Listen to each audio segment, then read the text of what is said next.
In a city with 10 million, in a I city said, with 10 million people, there's traffic. Sorry. What's up? do I look like a mess because I just came running up 2 flights of stairs? Oh, shit, you didn't need to hurry that bad. I'm pulling bread out of the oven. I was just pulling bread out of the oven, and it's not quite ready yet. So back in. So Yeah, I'm going to do this big secret for people. If you want to know how to cook bread and it's not cooked all the way through, put it back in your hot oven and turn the oven off. It'll cook. It really will. It's magic. How you doing, man? People don't understand that temperature can hold for a few degrees in an insulated thermo box. It's an amazing thought pattern. All right, I'm going to try to get here with a better background since we're on YouTube all the damn time now. I was like, I should comb my 3 hairs. Damn it, Sean, you stole that joke from me. Yeah, I know. Well, I knew you were going to get me with it. Okay, so you want to end my political career today with the things you have on the list to talk about? Technically, we don't have to talk about. Oh no, I don't give a shit. You know me. It was something I found so interesting the other day when I was listening to Bill Maher talking to Riley Gaines about transgenders in the women's swim team. Yeah. And yeah, I really didn't know what to make of it. So here's the challenge on all of this. The most vocal party of the left is the furthest left. Mm-hmm. And they really do feel like they're right on everything. The thing is you and I can talk any politics, and I can go into a room of right-wing Republicans and talk politics with them. And I can find something that they have that's valid, right? Yeah. You'll find some common ground, dude. Well, it doesn't mean I agree with them, and it doesn't mean I don't think their philosophy is right or wrong or anything. Politics is about negotiating, and people don't understand that. And so the other side gets a say, even if they're in the minority. And if they don't get a say, they will figure out a way to be louder. Does that make sense? So that being said, my wife and I are at home, and we're watching I believe it was 60 Minutes, on that swimmer, the male swimmer that used to be a male swimmer, now is a female swimmer. Okay. Mm-hmm. So you look at that and go, and I said, oh, this is deadly. And she goes, well, and I go, no, there's no wells about it. So some cars are built for comfort, and some cars are built for speed. And then there are buses that don't go very fast, but they haul a lot of people. Mm-hmm. Every one of those is in a different category. And so the easiest way, I'm totally cool with transgender people. I've been in theater my whole life. Hell, I've almost dated a couple of trannies on accident back when they were just called transvestites, but they were good looking. And then I was like, nope, not into that, but thank you. Are we allowed to say the word tranny anymore? I don't think so. Well, I can, because it's a 1980s reference. So we have to take history where it is. History right now, I have nothing against the trans community. So it's really important to throw that out there, and I'm going to get mail anyway. So, but is it okay to race a car that was built for comfort against a car that was built for speed? Or is it okay to race a bus against a semi-truck? Men are built with bigger muscles. There is an argument to be had there where you go, it's not the same. And you go, the other side would go, yes, it is. And you go, no, it's just not. So when I was speaking up in the OK2A, the real conservative group, this comes up, but they say it in a different manner about bathrooms, sports. Yeah, because they're so fucking bothered about the damn places where people go to the fucking loo to, and I'm like, dude, that's not the issue. So they will actually have some liberals on their side if they actually phrase it better than constantly complaining about the fucking loo. Right. It's and you give me a logical argument, I will agree with you. I am, my God, I have as many problems with people in my party as I do people on the other side, because I've got to I have to deal with the whole public. I own restaurants. I don't get to choose a political side. I've got to be able to figure out how to get along with everybody. And it seems very logical to me that you can't take two things that are different. One is bigger and stronger than the other one in general, not every time, in general, and go, no, it's the same. The argument just doesn't work. And I'm okay with people who want to believe that way. You can do whatever you want to do. But when you are competing, especially in the southern parts of the United States, people's sports competition down here is insane. People hold their kids back in school so they'll be bigger than the next kids, literally costing their kids years of productive life in the workforce. So they are not about to let somebody get in and go against their kid that has a physical advantage. And look, I really and truly think there are some times where we need to point something out that's just painfully obvious. And I don't care if I take political hits on it. It's not that. It's just when I was in that room, they started on the bathroom thing. And I said, look, what it's really all about is most of us just don't understand what these folks are about. And we don't understand what they're doing, and we don't understand why they do it. There's been movies made for 100 years about men dressing up like women. I mean, Tootsie was the last huge one. There was a television show in the 80s and 90s. So that isn't the part that bothers us. It's just a political tool right now. But the sporting end of it, you got to have some logic there. And did we really need to make laws about it? Yeah, because somebody decided to do it. And look, that girl had trained as a swimmer her whole life to swim against people that looked like her and were built like her. Did you see that first part of the conversation where she said, like, for the first 16, 17 years of her life, she didn't know she could grow eyebrows because that's what the chlorine does to her eyes. Like, that was her dedication and thing in this boat. But the weird part was I didn't even know who the hell this was and why it was on that podcast list of Bill Maher. Yeah. So I just clicked on it to see what the hell it was. And then after watching the entire interview, I actually looked up the person she was talking about. And I was like, oh, shit. If I'm in a bar late at night and she tries to fight me, I am running out of there. I'm going to just start crying and be like, please don't hit me. It's not. So, I mean, the best comparative they made on the show was boxing. You're not going to have a featherweight fight against a heavyweight. When a heavyweight hits, they have 1,000 pounds of pressure behind that. When a featherweight hits, he hits with 300 pounds of pressure. It looks like they're hurting somebody really bad because the other person's just as small, but it's not. One punch from a big guy. Like that's a valid argument. Do I feel bad for the transgender person that can't compete at that level? I guess, but it's come on, man. You're literally giving. When I saw that on TV, I literally was like, they got to stop this. This is the stuff that turns an election. And we're stuck with some crazy effort for 4 years because of this. And, I think everybody's special, but I'm also from the generation where nobody gave a shit about you. Nobody was special. Nobody was special as the same generation I grew up in, right? Just because my dad was from India and he didn't really give a shit about any of this. And he would basically just look at me and he'd be like, yeah, just go do it. Don't come. Like, I was actually talking to somebody last night about like things similar to this. And I was like, dude, if I was like, say 6, 7 years old, and I said something to my father, there were times where he would side with the teachers and not me. Never me. Right. Because he'll always just... Yeah, because he will just... like, the teacher would just walk up to him and be like, hey, you got a shitty one here that doesn't know how to spell correctly. And be like, did you hit him or should I go home and hit him? Because if you've already done it, I'll probably give him one before dinner. Yeah.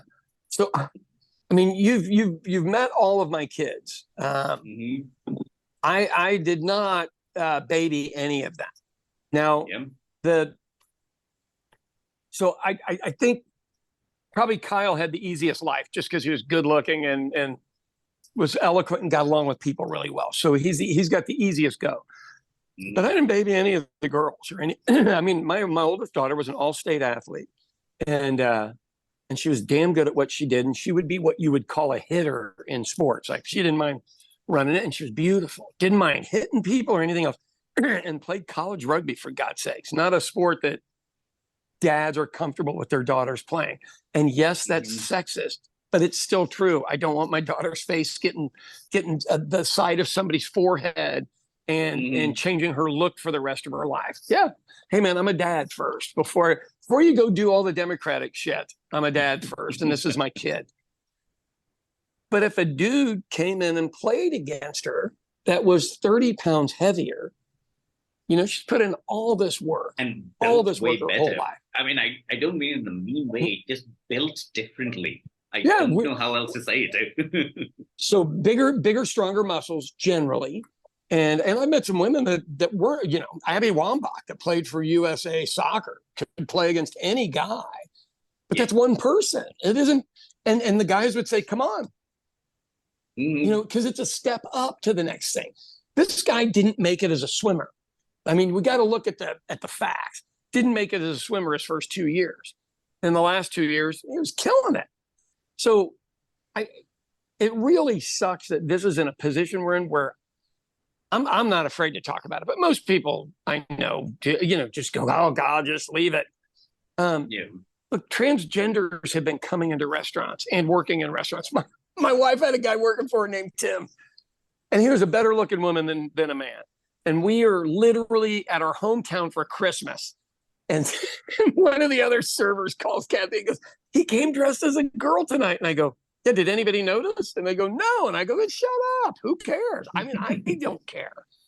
But we are not normal. Did he work when I was there? Because I didn't even know that there was a dude or a girl or whatever we're calling it. but he was a beautiful female. So I used to do this show called Martin City Melodrama. And we had a guy that was in the show, and he had phenomenal energy. People were attracted to him anyway. But he was also he was trans, but he also back then went and did trans shows, meaning transvestite shows. And hell, he was just stunning, beautiful. And it's just different. Like, did you ever go to the gospel brunch here? Yes, I have. Dude, that thing is the funnest thing, except they wouldn't stop picking on me. Well, you know, you were the brown guy in the crowd. I know. And you have a sense of humor. Yeah, I did have a sense of humor, but also I was trying to tone my accent down so I sound more Indian, so that they would just leave me alone. That doesn't work. They knew you had that snotty ass British accent from the start. But that shows a good example. Neither one of those are trying to look beautiful. It's an act, and it's really fun. And obviously, you get into a rural area. So my wife did a speech down in southeast Oklahoma at some lake, and there was about 500 people there. And she opened the speech up talking about a United States senator. And I had written the speech, so, you know, I got to take responsibility for this. And he'd found out that his son was gay. And it changed his whole view about gay people, because he finally had the experience of, oh my God, it's somebody I love. They're just different. Oh, yeah. So she puts this in it. At the end, this lady that's in charge of that county comes up and goes, yeah, you can't talk about gay people down here. We don't have any. Literally. That you know we don't of. have any. That you know of. And my wife said, my wife really politely said, well, we know you sent them all away to the cities, and we've taken them in and loved them like our own family. Oh, dude, that was beautiful. Right. What do you say to that shit? That was I couldn't even come up with a joke. Right. But she's so in their areas when gay marriage became legal, especially in Oklahoma, the rural areas finally found out who was gay because they came in to be married. And they were like, we had no idea. We thought they all, you know, we thought we didn't have any, is the way they. So in an area where everybody looks the same, if you are different, you will be ostracized and you will leave because you're not welcome, or you feel fear all the time. And that's the thing that I would say to folks that are confused about all this or perplexed about it. This one swimmer is doing damage to everybody. He really is. The average person that is trans, gay, bi, anything else, knows they're a little bit different, and they're afraid. They're afraid that you know it and will physically hurt them or put them in the hospital or assault them. It isn't that they're trying to go in the bathroom and see somebody's pee-pee. You know who tried to see my pee-pee in the fucking bathrooms? Older fucking white men. When I was a little boy. Are we talking about the priest again? Sorry. Right. No, this is... I remember some dude being so... in the priest. Oh, I know. You got to bring the priest in. Well, you know, I mean, you're not wrong. But, you know, in a shopping mall, when you're a 6-year-old boy and you're in a bathroom going by yourself and some dude's staring at your your little bitty junk, it was never a trans person. It was never a gay person. Yeah, it was. Look, there's something to be said about picking this vulnerable population to pick on.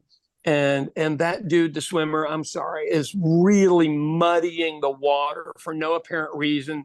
You know, God bless him if he's trans. Good for you, but you don't get to compete at that level.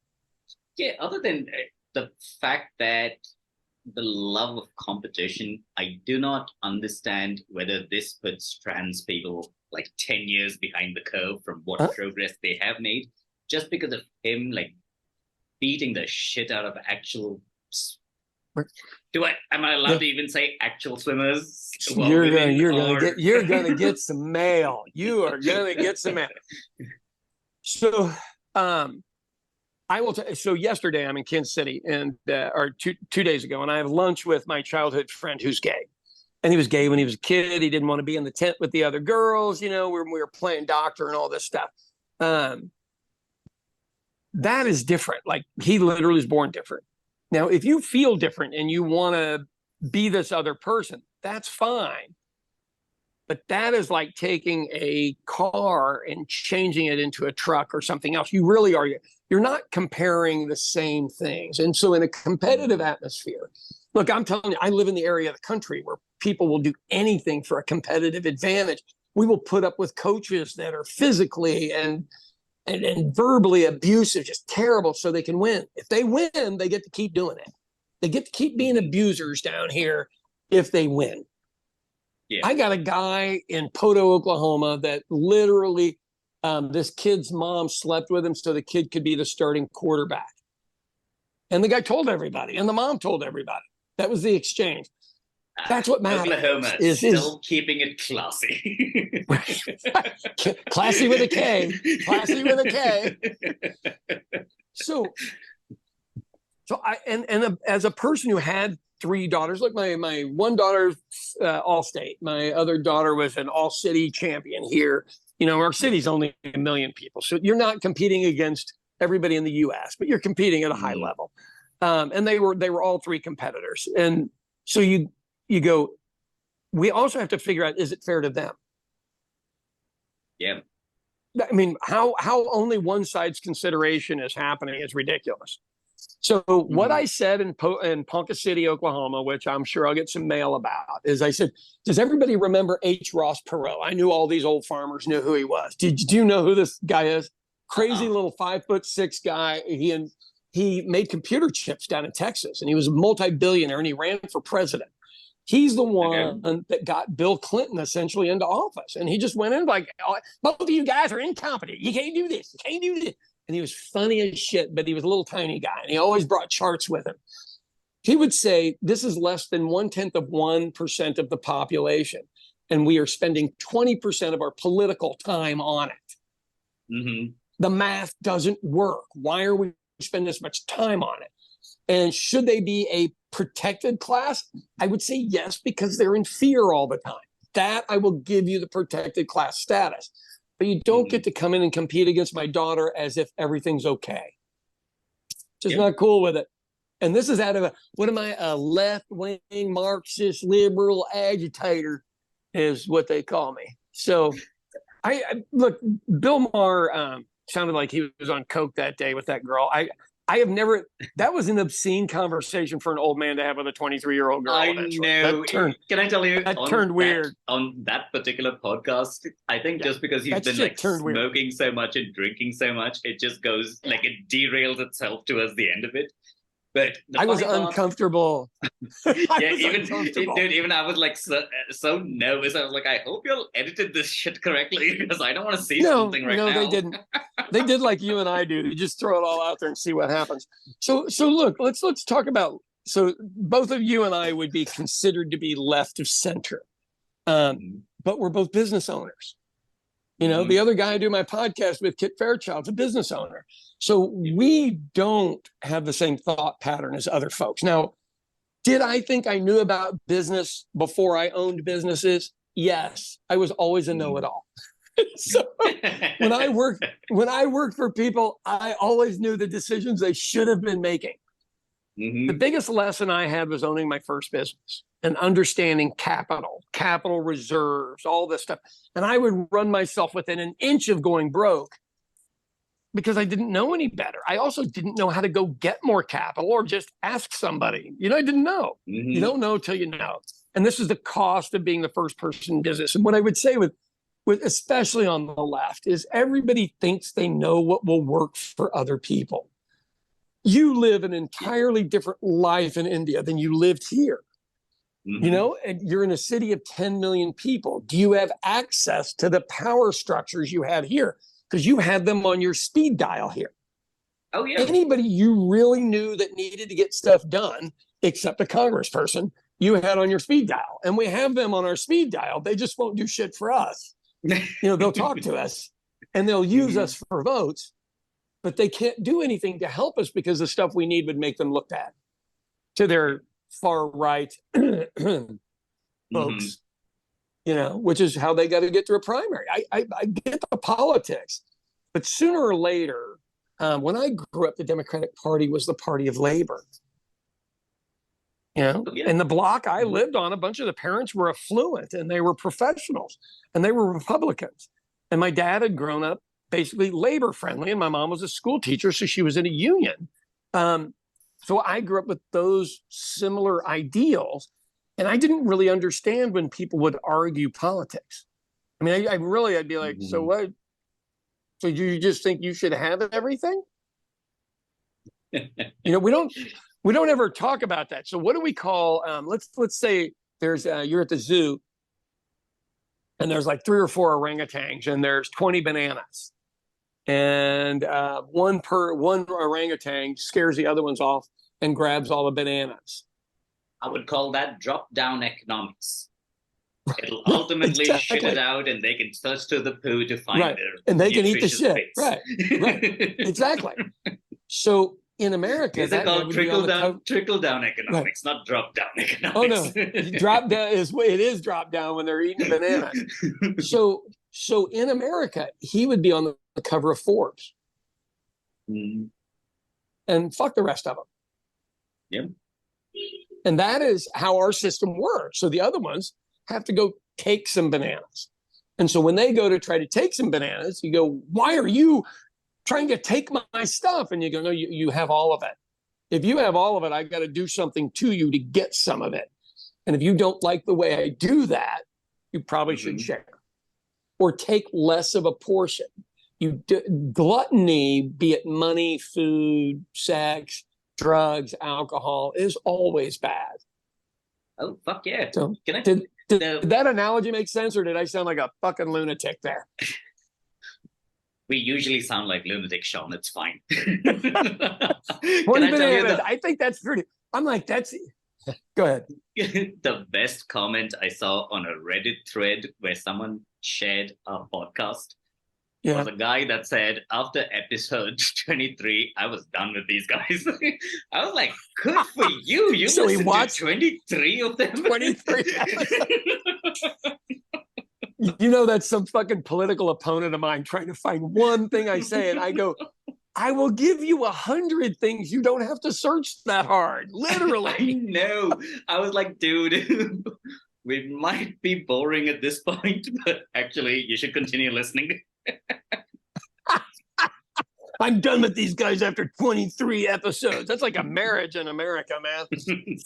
So the challenge with all of this stuff is you and I should be able to walk into a room, no matter which room it is, and find something that we can agree on in that room and move that forward. And we are no longer there. And I'm not agreeing with the female swimmer that was on Bill Maher's show, because some of the stuff she said was just she had stupid. some of those fucking whack job ideas about the election being stolen and that. And go watch that stupid movie that I fucking hate. Oh God, yeah. God, you know. So the deal is with sex trafficking, and human trafficking. You know where the biggest trafficking site was? In Oklahoma. At the Loves on like I-40. Now, I knew it was a crossroads. If we knew that, and it's I-40 and I-35 and then 44. I mean, it literally is a crossroads of America. And we know the people that own the store. Literally, we know them.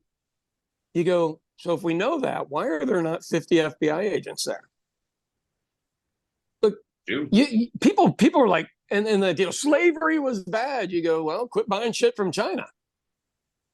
I mean, hey, your little hands put together those chips correctly. Damn it, exactly, your fat fingers can't fucking do that, Sean. I don't know what you're. Do you remember? do you remember that was the cell for child labor in Germany? Is to do the actual shells they had to send out. They needed the hands to go in there and dust them, because when the powder would explode, if there was stuff in there, it might shoot them one side or another. So all of it had to be polished out. Seriously. So they used little kids, and unfortunately, they were probably Jewish little kids that were in concentration camps, and that was their work. But look, anybody can find an excuse to make all this shit up. Human trafficking happens right in front of us. It happens to Americans, and we are acting like this movie uncovered something. And you go, I don't know. Do what? No, I said, am I depressing movie, everybody? Oh yes, Sean. If somebody kills themselves because of the shit that we talk about, I'm going to be in so much more trouble than you. Right. Well, yeah. The thing is that people watch this movie and they pretended like this is the first time they ever heard about that in their life. Right. And I was like, well, it's been happening to black and brown people all over the world for centuries, eons at this point. Suddenly, because this movie cast it correctly, where now you're fearful about people who look like you who are going to get human trafficked. So now you have to give a shit. Yeah. So I'll give you an example. So I'm in Italy, and I'm on a train, and there's two American girls sitting across from me, and my wife and I are on the train. And there's a Central European guy that's trying to flirt with them, and he's trying to help them carry their luggage back to their apartment. And so we're getting off the train, and I said, girls, I'm sorry. As a dad, I got to step in here. Don't let this guy take your luggage back to your apartment. He wants to know where you live, and somebody's going to come back later and fucking kidnap you. And they were like, what? And I go, oh, yeah. And the guy tried to jump in, and, and I had to get in a bit of a squabble with him. But I wasn't going to stand and watch this happen because I knew the game he was playing. And he was a good-looking kid, but he's the setup guy. And then somebody magically comes and grabs you or breaks into your place or steals your shit. Doesn't mean they're going to necessarily traffic you. But look, this isn't new. It's been going on since the beginning of time. There are countries where women get raped and have to marry their rapist, for fuck's sake. I mean, we are living in a bubble here that I can't believe nobody sees this other stuff. But it's awesome for the Christian community to finally realize the porn they're watching is some trafficked human. Maybe they'll switch channels or something. I mean, that's the part that I don't see anybody putting together, or the hookers or anything. You ever see these guys? So there's a trans lady that does a report on who gets busted for sex crimes. And is this like that? Is this like that weird show? The telephone show. She's on TikTok. So no, she's on TikTok. No, it's you're talking about To Catch a Predator. We'll talk about The Beast sometime on that one. But we actually have talked about that guy. We have. Okay, all right. So good. We don't have to do that again. That's probably what turned the guy off finally. So this lady, but she gives the, and what it really seems to come down to is public officials, police, obviously teachers and whatnot. But it's never trans people. Well, I can't say never. There were like 3 in the United States in a 6-month period that had committed some version of a sex crime. 3. and thousands of all these other folks. So we just less than 0.5% of the population. We just got to get back to it and go, do we spend 20% of our time and resources on it, which tells you it's not about them. Yeah. Since more than 50% of America believes that there are angels, can we focus on that part of the campaign, please? So the angel part of the campaign has like 2 wings. The angel wings. Yeah. Shit. All right, so let me tell you something that happened to me. So I gave this speech up in Ponca City, and I talked about reading and getting the SEAL Team 6 of reading to go to these failing schools where it becomes cool to go on that bus and learn how to read and shit, because it's the single most important thing we could do. Yes.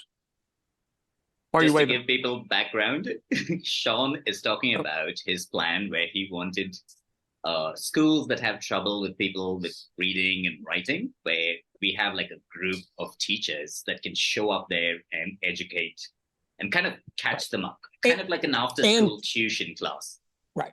And test their eyes, test their reading abilities, everything else. Because there's 100 reasons that people fall behind on it. So my school superintendent friend, Ryan Walters, stole a page from my thing, and that's what he talked about in Tulsa was reading. But he didn't use any of my ideas on how to get people to read. He just said, it has to be better in 1 year. And you're like, so do you know how to do that? So really what it is if you read 15 to 30 minutes a day, within a year, you're going to be proficient, literally. It's that simple. But how do you get people excited to read whose parents don't read? If your parents don't read, you don't read. Oh, God. So here's what I was just saying earlier. My dad was an immigrant, so the TV was on in our house, sun up to sundown. TV. I mean, just fucking 24/7. It was like a movie just blaring in the background all the fucking time. Made me crazy. And but he didn't read. But my mom did. But she taught all day, so she didn't really read in front of us. She'd been reading all day.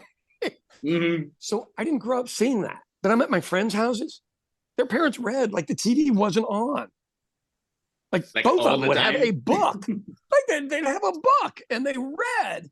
And so the biggest change that I ever saw, that I didn't grow up in this environment, so I didn't know any better. So I go over to this kid's house. His name's Gibby Kerr, Kerr, not of the oil family curse, but I'm sure he's probably a distant relative. So we're over at his house. And we're getting ready to go. We got a keg in the car, and we're going to get ready to go have a party somewhere. And he is going through his books for that year. It's junior year in high school or sophomore year. So he is reading his social studies book, his math books, his geometry, but all of this stuff. And he goes through them all page by page. And so my sister goes, you mean like a summer reading list? And I go, no, he pre-read everything. So he was so far ahead of everybody that literally school was easy for him. He wasn't a genius. Somebody just said, well, let's go get you the books. And right. But I didn't know to do that, or I would have done it. It's like a version of cheating, but in a really smart freaking way. So I learned that it's different in other people's houses because I had access to this group of friends that were very, very, very smart. But I also found out that they're not really very, very, very smart. They study different. You and I have talked about study groups. Why are your people so smart? Because they do study groups. It isn't that you guys are really, you might be slightly smarter. I don't know. I think malnutrition's got to come in there somewhere, coming from India. I just, Have you seen us ever qualify for the World Cup in football? That is soccer. No. Yeah. So what do you think the malnutrition? We're using all our energy for our brains, damn it. That's right. We're not running. You got a team of 11 engineers that beat anybody's ass. We're like, how about we program the system that does the video review for whether the ball went in or not? Leave us in the background. Yeah. We'll program that shit. We're not running behind the ball for 90 minutes. Thank you for making America lose. I know. I saw that. I was so sad. Heartbreaking. But so Ryan Walters gets into his deal, and he has a press conference for no apparent reason. This guy's just an asshole. If any of you haven't watched any of our other episodes, the guy's a jackass. But that's what he talks about is reading, and he didn't say it's the most important thing because you can't order at McDonald's. The sell on it is you can't order at McDonald's anymore if you can't read. Oh my God! By the way, the link of his China video is in our previous video's description if anyone wants to watch that. but you can't read a to-go or a drive-through menu is like the dumbest fucking reason. Yeah. I mean, it's look, in this society now, it's necessary that you read. So we got to find out more ways to do it, more interactive ways. And, some of them will fail and some of them will succeed. But yeah, that prick goes out and he's just on his attack thing. So yesterday he didn't attack Tulsa Public School. So he'll be doing it again today. So it's every other day. They're that predictable. It's almost boring. I want to offer our marketing strategies for them, but I can't be involved with that loser. Okay. Speaking about marketing, and I'm going completely off topic. So yep. I ran into the head of, I think he's the head of Anheuser-Busch for India. Yep.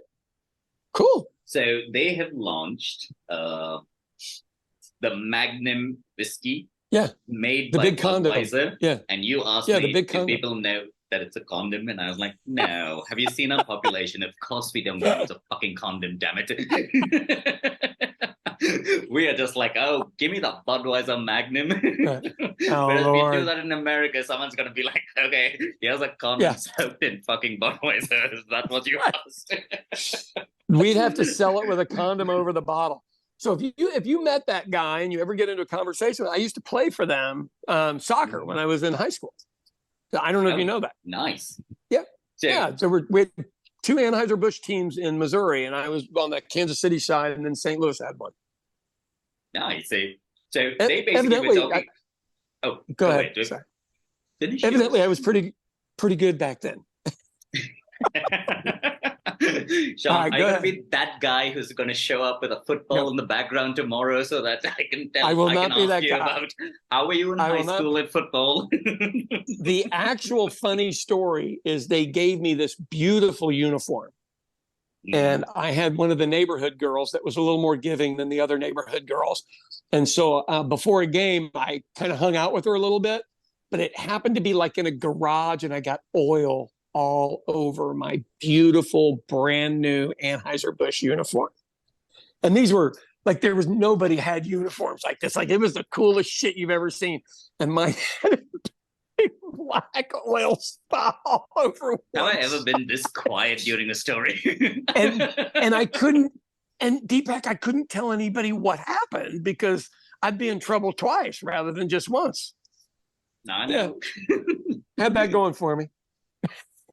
Okay, so they move on. So I didn't know this, but Anheuser-Busch actually has Hoegaarden under their brand. So Hoegaarden's launching a gin in India, and they've partnered up with a Bollywood actor called Shah Rukh Khan. They're doing Shah Rukh Khan. Yeah, they're doing some sort of whiskey or something called Diablo. And the reason why I was talking to him was they have a whiskey named Devil. No, Diablo. Yeah, Diablo is devil. I know in Spanish. I know that. I'm very well aware of all the devil names in different languages, Sean. Okay.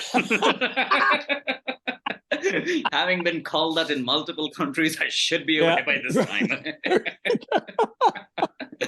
That's awesome.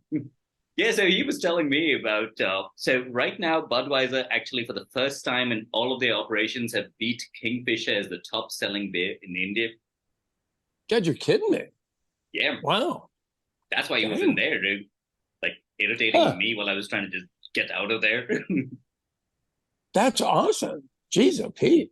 I mean, is that good that your population is drinking more alcohol?